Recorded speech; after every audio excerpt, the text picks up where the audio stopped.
আজকে আমার আলোচনার বিষয় মহিলাদের নির্দিষ্ট কিছু জায়গায় লুকায়িত থাকে সেক্স। দেশের এবং প্রবাসের ভাই বোনদের প্রতি সালাম। আসসালামু আলাইকুম। আসলে আজকে আমি যে বিষয়টি নিয়ে আলোচনা করব সেটা আহ, মানে প্রথম যে এটা আসে সেটা অনেকে শুনতে হয়তো একটু খারাপ লাগবে, কিন্তু তারপরে এটা জানা কিন্তু অত্যন্ত প্রয়োজন। অত্যন্ত।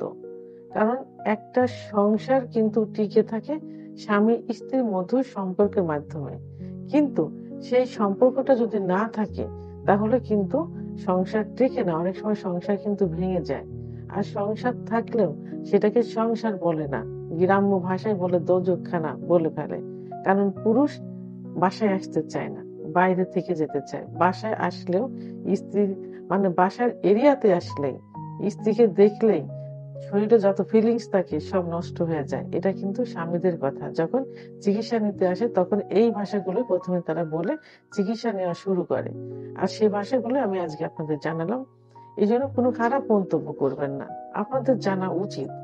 অনেকে খারাপ মন্তব্য করে থাকে, তো আমি বলবো যে এই যে খারাপ মন্তব্য করেন এর দায়ভার কিন্তু আপনার ফ্যামিলিকে নিতে হচ্ছে, আপনার বাবা মাকে নিতে হচ্ছে। শিক্ষার অভাব আছে, তো প্লিজ একটু মনোযোগ দিয়ে শুনবেন।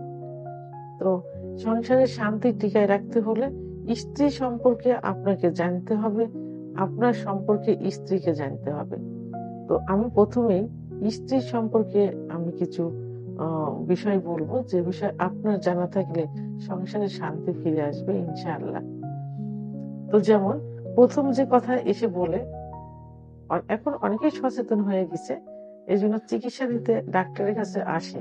আর আগে কিন্তু মহিলাদের যে একটা সেক্সুয়াল বিষয় আছে এটা কিন্তু কোনো ধারণা ছিল না।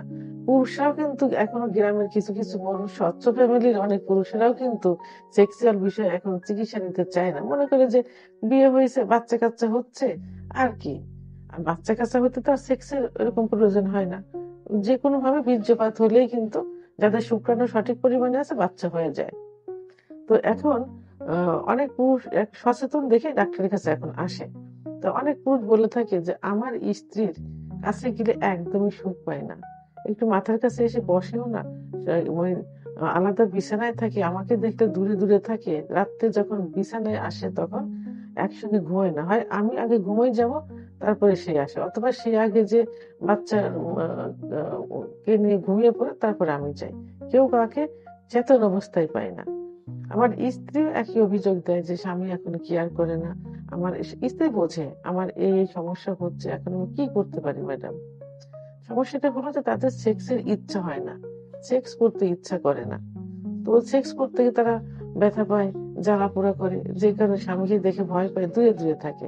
আর স্বামী মজা পায় না, স্ত্রীর কাছে সুখ পায় না। কাছে গেলে অসুস্থ বাহানা দেখায়, বিভিন্ন বাহানা থেকে স্বামীর থেকে দূরে থাকতে চায়। তাই স্ত্রীকে চিকিৎসার জন্য নিয়ে আসে। তো আমি চিকিৎসা দেওয়ার আগে আগে জানি যে সমস্যাটা কি।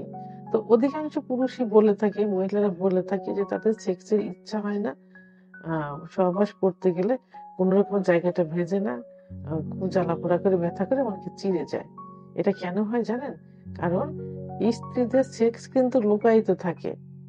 বিয়ের প্রথম প্রথম কিছুটা বোঝা যায়, আস্তে আস্তে কিন্তু সেক্স উত্তেজনা কমতে থাকে, লুকায়িত থাকে। তাদের সেক্স আনতে একটু সময় লাগে। অনেক পুরুষরা জানে না, বেডে গিয়ে সহবাসে লিপ্ত হতে চায়, কিন্তু তারা বোঝে না যে স্ত্রীকে একটু তৈরি করতে হয়, স্ত্রীর ফোরফেলে করতে হয়। এটা সম্পর্কে তাদের ধারণা নেই। আর থাকলেও তাদের ইচ্ছা হয় যে সঙ্গে সঙ্গে সহবাসে লিপ্ত হয়। এতে কি স্ত্রী সুখ পায়? কখনোই সুখ পায় না। তার কি অর্গাজম হবে? কামড়া আসবে, জায়গাটা ভিজবে? কখনোই আসবে না। এতে স্ত্রীও সুখ পাবে না, আপনিও সুখ পাবেন না। এই জন্য কি করতে হবে? স্ত্রী কিছু কিছু নির্দিষ্ট জায়গা আছে, যে জায়গাটা সম্পর্কে আপনাদের ধারণা থাকলে স্ত্রীকে সহজে অর্গাজম ঘটানো যাবে। অর্থাৎ সহবাসের পূর্বে কিছু জায়গা আছে, জায়গাটা স্পর্শ করতে হবে, আদর করতে হবে। স্ত্রীদের অর্গাজম করতে ফোরফেলের মাধ্যমে প্রথমে দেখা যায় যে 10 থেকে 15 মিনিটের মধ্যে অর্গাজম হয়ে যায় কিছু কিছু মহিলাদের। অর্থাৎ কামড়ার সাথে সহবাসে গেলে জায়গাটা ভেজে স্ত্রী সুখ অনুভব করে, এতে স্বামীও সুখ অনুভব করে। তবে কিছু মহিলা আছে যে যাদের 30 থেকে 35 মিনিট লাগে, অনেক সময় লাগে, লুকায়িত থাকে। এই জন্য যে একটু দীর্ঘশ্বাস ফেলে করতে হয়। মহিলাদের নির্দিষ্ট কিছু জায়গা থাকে, সেই জায়গাগুলো আগে জাস্টিফাই করতে হবে, বুঝতে হবে। তবে হ্যাঁ, এই জায়গাগুলো আমি বলার পূর্বে আপনাদের আগে জাস্টিফাই করা উচিত, বা নিজেরাই আগে দেখা উচিত যে আপনার স্ত্রীর কোন কোন জায়গায় স্পর্শ করলে সে নরম হয়, সে লজ্জা পায়, তার ভিতরে মেয়েলি একটা স্বভাব চলে আসে, এইগুলো আগে খুঁজতে হবে। তো এর মধ্যে প্রধান যে জায়গাটা, সাধারণত গ্রাম্য ভাষায়, গ্রামে কিন্তু দেখবেন যে মহিলাদের প্রথমে কোথায় আদর করলে বা যাকে প্রথমে আদর করলে কোথায় আদর করে, কপালে চুম্বন দেয়। কপালে চুম্বন দিলে দেখবেন যে ছোট বড় সবাই কিন্তু একটু লজ্জা পায়, কিন্তু অর্থাৎ লাজুক একটা ভাব চলে আসে। সেহেতু স্ত্রীকে প্রথমে কপালে চুম্বন দেবেন, দিলে তার ভিতরে একটা নরম ভাব চলে আসবে। এরপরে কোথায়, দুই কানের লতিতে, এরপরে উভয় পাশের স্তনে স্পর্শ করবেন, এবং স্তনের যে নিপিল থাকে অর্থাৎ বোটা থাকে, বোটায় হাতের স্পর্শ দিবেন এবং একটু একটু চুম্বন দিবেন। তাহলে দেখবেন পরিপূর্ণভাবে তার সেক্স উত্তেজনা আসবে, অর্গাজম হবে। আর অর্গাজম হলে কামরাস চলে আসবে এবং সহবাসে জায়গাটা কিন্তু পিছিল হবে, কোনো সমস্যা আর হবে না। এরপর তার মহিলাদের চুলের এক ধরনের ঘ্রাণ থাকে, চুল স্পর্শ করলে কিন্তু তার ভিতরে সেক্স উত্তেজনা চলে আসে। তারপর কোমরের দুপাশে হাত দিলে, আলতোভাবে হাত দিলে সেক্স উত্তেজনা আসে। মহিলাদের খুব সেন্সিটিভ একটা জায়গা আছে, যেটা পুরুষরা কিন্তু অহরহ স্পর্শ করে থাকে, ব্যবহার করে থাকে, কিন্তু তাদের ধারণা নেই যে এই জায়গাটা কি, এই জায়গাটা গুরুত্ব কতটুকু। এটা নিয়ে কিন্তু আলাদা ভিডিও আমার করা আছে, আলাদা ভিডিও। তো এটা কোথায় থাকে এর অবস্থান? এর অবস্থান হলো মহিলাদের যে প্রসাবের যে একটা নালী থাকে, ওই নালীর ওখানে শিমের দানার মতো একটা দানা আছে, ওটাকে ক্লাইটোরিস বলে। শিমের দানার মতো ওই ক্লাইটোরিসে হাত দিলে, ক্লাইটোরিসের পেনিসে অর্থাৎ গোপন পুরুষাঙ্গের স্পর্শ করলে কিন্তু খুব সহজেই কিন্তু অর্গাজম চলে আসে, দ্রুত অর্গাজম কামড়া চলে আসে। এটা সব থেকে গুরুত্বপূর্ণ একটা জায়গা, সেন্সিটিভ জায়গা। আচ্ছা, অনেক পুরুষের সহবাস করে থাকে, কিন্তু তারা জানে না যে সহবাসে করার যে জায়গা, মহিলাদের যে যোনিপথের কোন জায়গা তার গোপনাঙ্গ অর্থাৎ তার পুরুষাঙ্গ স্পর্শ করলে সহজেই বীর্যপাত হয়, মহিলাদের সহজেই সেক্স উত্তেজনা হয়, এটা কিন্তু অনেক পুরুষের জানা নেই।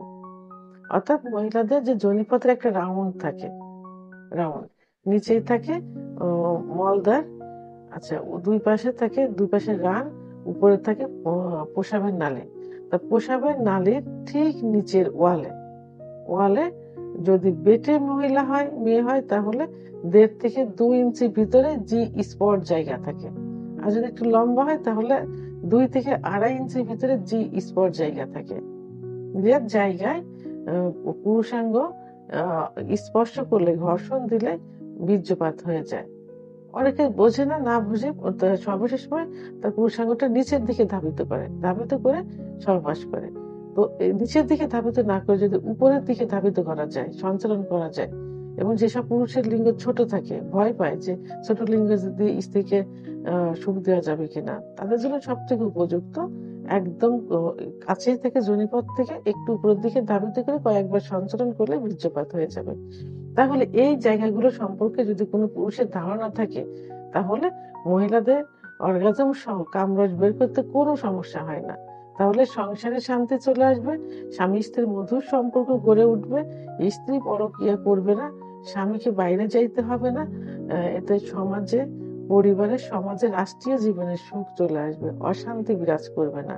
এই জন্য সবাইকে স্ত্রীর নির্দিষ্ট কিছু কিছু জায়গায় বের করতে হবে, তাহলে সুখে শান্তিতে জীবনযাপন করা যাবে। তো ভিডিওটি সম্পর্কে যদি কোনো মতামত থেকে থাকে অবশ্যই কমেন্টসের মাধ্যমে জানাবেন। আর ভিডিওটি ভালো লাগলে লাইক, কমেন্ট, সাবস্ক্রাইব করে আমার সঙ্গে থাকুন। আল্লাহ হাফেজ।